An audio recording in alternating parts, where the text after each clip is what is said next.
মানুষের জীবন তোমার কাছে কিছুই না। গাড়ি সাইড করো,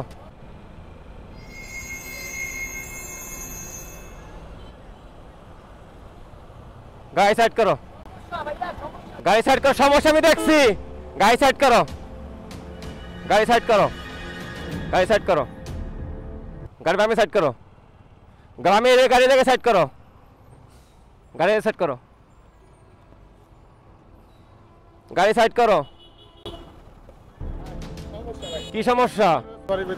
কি সমস্যা জিজ্ঞেস করছেন? কি কাম করছে? আমি কানে গেছিলাম গা, আমি মরে গেছিলাম গা। আপনার ইঞ্জিনের বনেটটা খোলা, ঠিক আছে? গাড়ির স্টিয়ারিং এমনি অটো কাটে, যান ভাইয়া যান। গাড়ি স্টিয়ারিং তোমার সামনে, গাড়ি অটো কাটে, গাড়ি স্টিয়ারিং অটো কাটে তোমার। যান ভাই প্লিজ, যান যান ভাই, আমার এমনি স্টিয়ারিং অনেক কষ্ট স্টার্ট করেছি, যান ভাইয়া যান। মানুষের জীবন তোমার কাছে কিছুই না।